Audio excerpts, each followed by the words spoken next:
the levels of growth of a human being, and how does that affect our behavior and performance in life and at work? I'll explain those levels of growth in this video.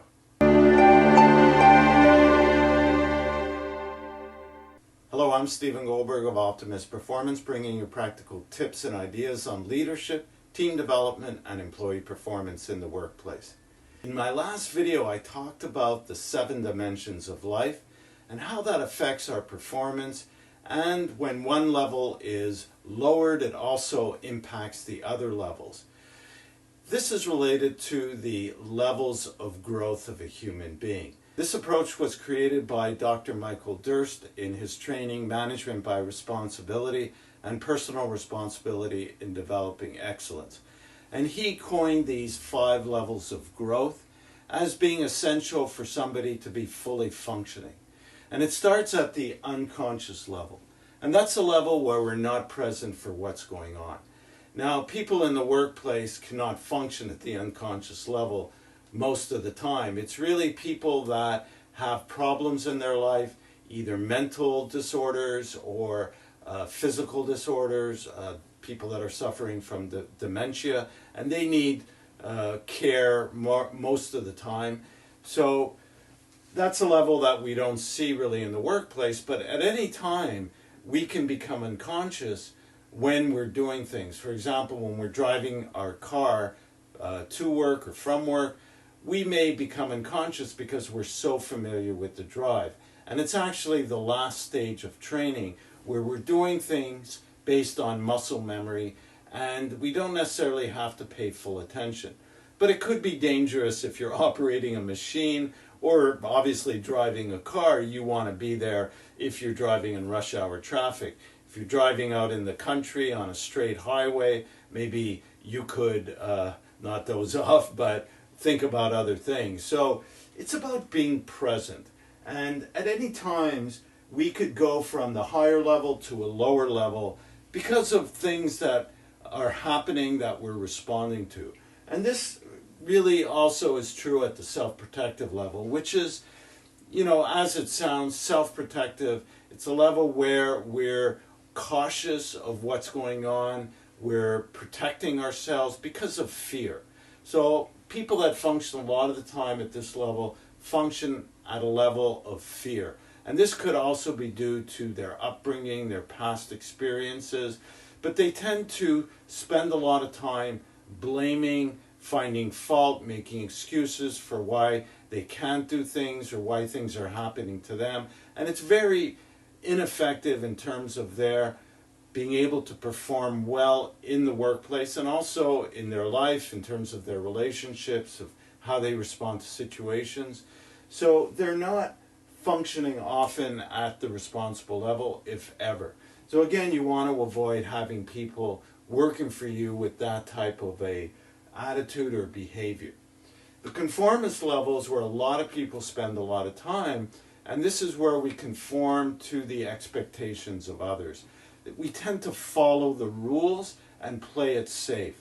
The downside of that is people that function a lot at the conformist level don't take a lot of initiative. They play it safe, they seek guidance a lot, and so if you want to develop autonomous employees, you want to find a way to break them out of that mindset of playing it safe and learn to take more initiative, find solutions on their own, because otherwise you're stuck kind of supervising people, and that can impede the growth of the organization. The next level is the achievement level. And this is where people are breaking out of conformity. They're going for it, they're achieving, they're accomplishing. But again, it's perhaps based on external influences. They want to look good, they want to acquire things to be ahead, keep ahead of the Joneses, as that old expression of your neighbor. You want to have that better automobile, have that status in life. And so sometimes a lot of the self-worth is connected to what they accomplish or what they own. And that can be detrimental. It could lead to burnout, overachievement. So you want to coax people to that responsible level. And if you're spending a lot of time at the achievement level, how do you get to the responsible level? And this is where we're doing things because we want to do them. We're breaking out of conformity, out of achievement attitude, and we're accomplishing things in a balanced way. We're taking care of our health, our morals are good, our relationships are great, we're able to focus, we're able to do our activities well. So we have better balance in our life. We're learning to be functioning at that highest level that a human can function at. And of course, it's a challenge to spend all our time there, because any time we could go from being responsible down to, like I mentioned, being unconscious or self-protective. If somebody says something to us that is hurtful, it's easy to push back on that person or to respond, in a confrontational way. But if we learn how to respond responsively to all situations, we find an effective way to respond to people, to situations. We take responsibility for our own behavior. And that's what you want to have from all your employees, and not create the drama that sometimes occurs in the workplace when people, are functioning or forced to function through conflicts at the self-protective level. So you want to create that openness and develop people, offer opportunities for personal development where people can move towards that responsible level and experience the benefits to that both personally and professionally.